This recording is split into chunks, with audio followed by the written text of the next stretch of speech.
Sejam muito bem-vindos a este canal Fé no Fone, como vocês estão? Esse é o nosso segundo vídeo e vamos tratar hoje sobre o primeiro milagre de Jesus lá em Caná da Galileia, não só nessa cidade, mas também todo o ministério de Jesus.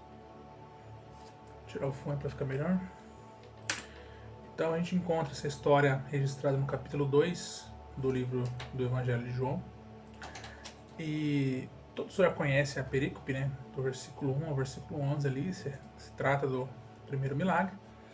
Mas temos alguns detalhes que eu queria tratar com vocês hoje.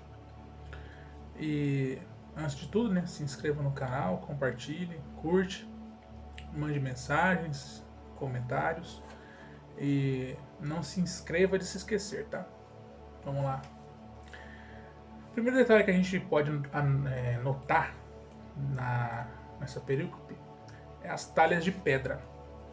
As talhas de pedra, acredito eu pela minha pesquisa, no Novo Testamento ali, a única referência que tem dessas talhas é no livro de João, no Evangelho de João.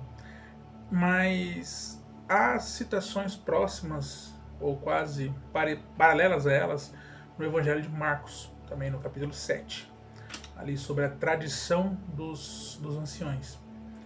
E essas talhas de pedra, no capítulo 2 de João, fica bem claro que são para purificação. São 6 talhas. O evangelista dá a quantidade de talhas e a quantidade de medidas, né, de água que cabiam aproximadamente dentro dessas talhas. Então, pelo que conhecemos do costume judaico, também registrado no livro do livro de Juízes, ali no Antigo Testamento, com o casamento de Sansão, ali você pode encontrar no livro de Juízes, uma referência que havia o costume judaico, as bodas, né, no casamento, e as bodas ela variam de basicamente 7 dias de festa, né? O noivo conhecia a noiva ali nesse período, e durante essa semana havia a celebração e também a consumação do casamento. Então não seria pouco vinho nem pouca comida, né? Determinado, independente da quantidade de pessoas que foram convidadas para esse casamento, haveria necessidade de muitos litros de vinho, de água também, não só água para purificação, mas também água para beber, vinho e comida. E o texto registra que houve essa falta de vinho, não registra que houve falta de água, nem tão pouco de comida, mas de vinho. Então, ali nós encontramos essa referência das talhas vazias, e também que o vinho, as talhas estavam quase vazias, né? E também o vinho tinha se acabado. Então Maria chega até Jesus e conta o que aconteceu. Ele dá uma resposta que pra gente hoje em dia parece um pouco ríspida, mas alguns teólogos têm algumas explicações, e como normalmente os vídeos que eu faço baseado em textos também que eu escrevo, tem muitas referências, vocês tá no primeiro comentário fixado meu texto com as referências, então vocês podem procurar. E então Jesus ali, o texto, ele pede para os servos, né, encher as talhas de purificação e manda tirar um pouco da água dali e levar até o mestre de sala, né, o responsável seria o mestre de cerimônia do casamento, para ele experimentar o vinho. E o texto vai dizer que somente Jesus e os servos, né, ali sabiam, né? O noivo e o mestre de sala, o mestre de cerimônia, não sabia da onde tinha vindo aquele vinho.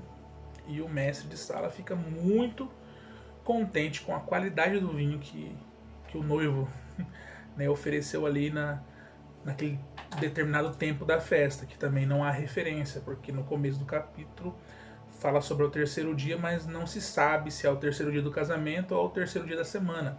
Tem uma tradição judaica que vai dizer que a moça virgem casaria na quarta-feira e uma viúva casaria numa quinta-feira. Então a gente não sabe mais ou menos esse terceiro dia, se é a partir da quarta ou se é do começo da semana. Então fica difícil a referência, o evangelista não dá uma posição temporal quanto a isso. Mas o que importa é que acabou-se o vinho em determinado momento da festa, não tinha mais, e como era costume do pessoal, pelo contexto do mestre de sala, o que ele responde ao noivo, o elogio que ele dá ao vinho. Primeiramente, o noivo dava o melhor vinho de melhor qualidade no começo, quando o pessoal já estava mais embriagado, o pessoal já estava mais alegre, eufórico, ele entrava com um vinho inferior, mas o noivo fez ao contrário, né? Ele deu o vinho superior. O mestre de sala até elogia a qualidade do vinho e acho que o coitado do noivo estava sem saber o que estava acontecendo. Mas tem alguns detalhes aqui que eu queria tratar com vocês hoje.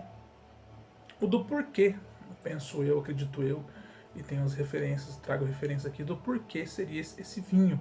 Porque o primeiro milagre de Jesus seria justamente num casamento, né? E como Deus sabia que iria faltar o vinho em determinado momento da festa e fez justamente a transformação dentro dessas talhas de purificação.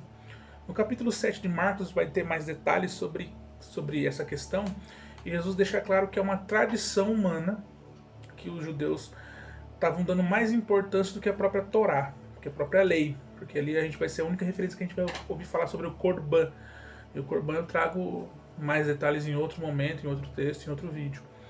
Mas essa tradição estava tão já dentro do costume judaico que Jesus repreende por estar substituindo, propriamente dito, alguns mandamentos da lei, né, da Torá.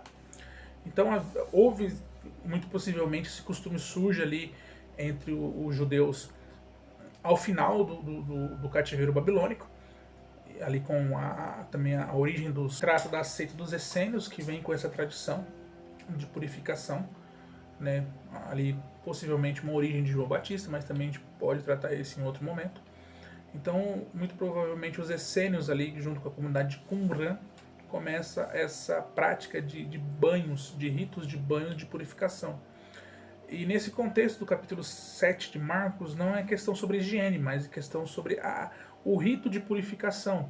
Jesus vai tratar isso também em Mateus 23, né, quando ele chora, ele olha para Jerusalém e chora, né? Ele chora e também repreende os fariseus e os doutores da lei, os escribas, pela hipocrisia, né, pelos seus sepulcros, chama de sepulcros caiados, né, que são bonitos por fora, mas podres por dentro, mortos por dentro. Exatamente essa questão do contexto do lavar a mão, da purificação, porque o pessoal ali na época entendia-se que por algum motivo havia, para evitar um tipo de uma contaminação que poderia ter no mercado, porque como vocês podem perceber historicamente ali após o exílio babilônico, Israel não fica mais isolado do mundo, não somente israelitas, judeus, né, descendentes de Abraão que habitam aquelas terras, mas outros povos, até por conta da expansão do comércio, a idade do bronze, a idade do ferro, a questão dos impérios, né, já começarem a surgir. O babilônico ali surge, vem o assírio, o sírio, depois que são os persas, depois vem o grego e o romano. Então vive ali uma rota de comércio muito grande nessa época. Então, para evitar alguma contaminação no mercado ou nas ruas, eles chegavam em casa e lavavam as mãos com esse rito de purificação. Então existia essa ideia de purificação, e pelo contexto do casamento também o noivo obedecia esse rito, essa tradição que foi criada ao longo dos anos ali, muito provavelmente pós-exílio. Então Jesus, e as talhas estão quase vazias, então já há vários dias pessoas entravam e saíam na festa do casamento. Então Jesus pede para que os servos encham essas talhas de água, né, de pedra, essas talhas de pedra para purificação, e faz a transformação, e transforma a água em vinho, e pede para levar até o mestre de sala. Aí vem, dependendo da sua tradição cristã religiosa, vai falar que o vinho era um vinho fermentado, né? Hoje em dia é mais comum falar sobre vinho alcoólico ou não, mas o termo correto ali seria o vinho fermentado ou não. Pelo contexto que o mestre de sala vai falar, dá a se entender, também pelo contexto da palavra que é usada, o oinos, que é o vinho, e pelo contexto ele vai falar mesmo que é um vinho, muitas vezes você pode interpretar ali pelo contexto que é um vinho fermentado. Tanto na tradição judaica, também tem a referência à tradução aqui, da tradição judaica, que existiam apenas 5 tipos de grãos que eram proibidos na época da Páscoa por conta da sua fermentação. Sua fermentação era considerada impura. E a uva não está nessa lista de grãos. Né? Tanto porque a uva também é uma fruta e não grão, mas existia essa proibição acerca do que era permitido e do que não era permitido fermentado dentro da festa principal dos judeus, que era a Páscoa. Então, pelo contexto, tanto do Antigo quanto do Novo Testamento, os autores, pelas palavras que eles usam, tanto em hebraico quanto em grego koiné, pelo contexto, a gente interpreta o que ali eles estão usando como bebida fermentada e como não fermentado, apenas o suco da uva. Então, aí alguns irmãos com essa liberdade não sabem como usar essa liberdade, né? Então, se você conhece algum irmão ou conhece alguém na família ou você até mesmo teve problemas com a questão de bebidas alcoólicas, de bebida forte, saiba que você tem a liberdade em Cristo, porém, saiba usar um dos frutos do Espírito, é o domínio próprio, né? Então, ou se você é um irmão que faz uso de bebida forte, de bebida fermentada, e conhece algum irmão que acha que é pecado, que interpreta que é errado, que interpreta que o embriagar é pecado, não faça, não discuta, não procure confusão com esse tipo de assunto. E também o irmão que é novo na fé, ou que interpreta, que compreende que o embriagar é pecado, de fato o embriagar é pecado, o beber não é pecado, mas o embriagar-se é, também tenha consciência e cresça na fé, na maturidade cristã, que há outras linhas, há outros irmãos que serão salvos pelo sangue de Cristo, pelos méritos de Cristo, pela graça, que fazem uso de bebida forte, de bebida fermentada.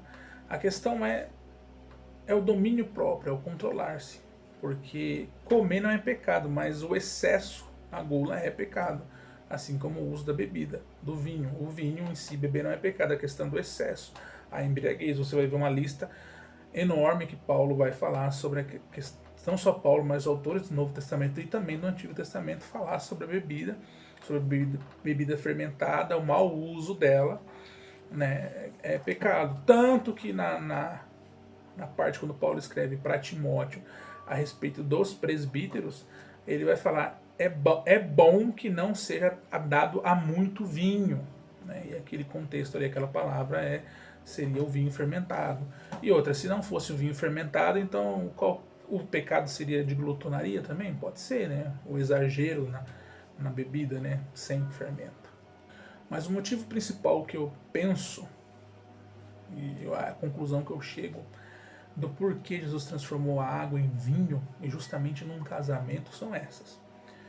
Se nós fazemos um paralelo, uma comparação entre Gênesis e o Evangelho de João, nós vamos encontrar uma familiaridade muito grande nos 3 primeiros capítulos. O primeiro capítulo é a formação do universo, a criação do mundo. O capítulo 2 vai descrever com mais detalhes a criação do homem e da mulher, o homem reconhecendo e recebendo a mulher, Deus finalizando no 7º dia e descansando no 7º dia. E no capítulo 3 nós vemos a queda do homem, propriamente dito, e uma promessa de um Salvador.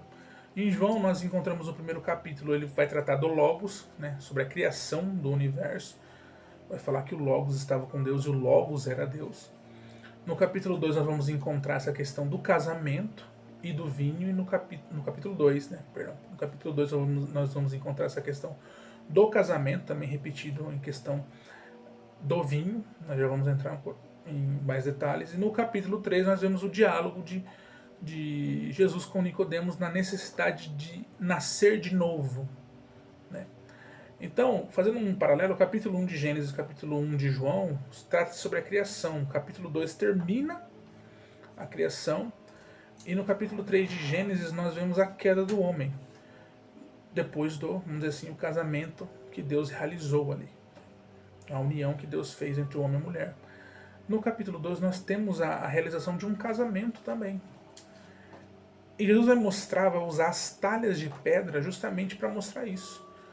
Que agora a nova aliança, a nova aliança feita por Deus, né? Que nós vamos Deus vai dizer que a nova aliança é o seu sangue ali na ceia, né, na última ceia, e mostrando as talhas de pedra, fazendo um comparativo, que os judeus entendiam que havia uma certa purificação.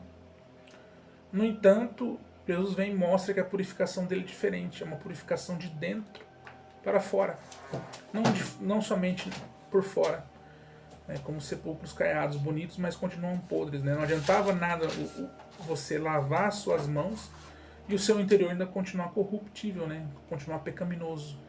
E mostra através dessas talhas de pedra justamente a transformação das talhas de pedra que haviam águas para purificação, ali agora está o sangue, né? O vinho que simbolizava o sangue.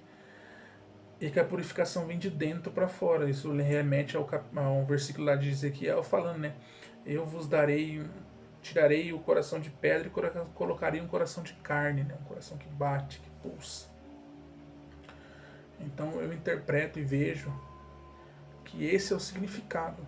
Justamente num casamento. Após um casamento houve a queda do homem e a promessa de redenção. A promessa de um Salvador. Justamente num casamento acontece o primeiro milagre e inicia-se o ministério de Jesus. Também num casamento e mostrando, dando uma sinopse, um prólogo do que seria seu ministério, a sua missão. Que seria recuperar a humanidade, recuperar a família, o casal, né? O primeiro casal pecou e agora aquele casal estava demonstrando um arquétipo de Adão e Eva de que a purificação da lei, que muitas vezes pelo costume foi mudado e vinha através de água dentro de talhas de pedra, agora Cristo viria, restauraria a família, restauraria o homem novamente através do seu sangue, mas não como a lei que purificava somente o exterior, mas agora o sangue de Cristo purificaria de dentro para fora, uma nova mudança. Isso vai remeter também ao capítulo 3, né, de Gênesis, onde tem a queda, e o capítulo 3, justamente de João, onde ele tem o texto mais famoso da Bíblia, né, porque Deus amou o mundo de tal maneira que deu a ele o seu Filho unigênito para que todo aquele que nele crê não pereça, mas tenha a vida eterna, né. É um diálogo que Jesus tem com um príncipe ali de Israel, Nicodemos, e ele fala que há necessidade de nascer de novo, né. Jesus fala também, dá o comparativo ali com Números, né, assim como Moisés levantou a Neustã, né, a serpente no deserto, importa que o Filho do Homem também seja levantado. Então, essas são as minhas considerações finais. Essa é a minha interpretação do porquê Jesus transformou a água em vinho justamente no casamento e justamente em talhas de pedra. E também ali, não sou muito em questão de numerologia bíblica, porém fala de 6 talhas, né, e pela numerologia bíblica muitas vezes o 6 interpreta como o homem, né. O homem ali foi criado no 6º dia, então o número do homem seria 6. Então justamente ali, né, o homem agora seria purificado não exteriormente, mas de dentro para fora. Não exteriormente, mas de dentro para fora. Então eu espero que vocês tenham gostado, aprendido um pouco. E nos siga nas redes sociais, tanto o TikTok quanto o Twitter, e também o Spotify, também tem o podcast completo. Tem não só o vídeo aqui no YouTube, mas também o áudio. E é isso aí. Até a próxima e fique com Deus. E detalhe, agora nós vamos começar um novo projeto chamado Será.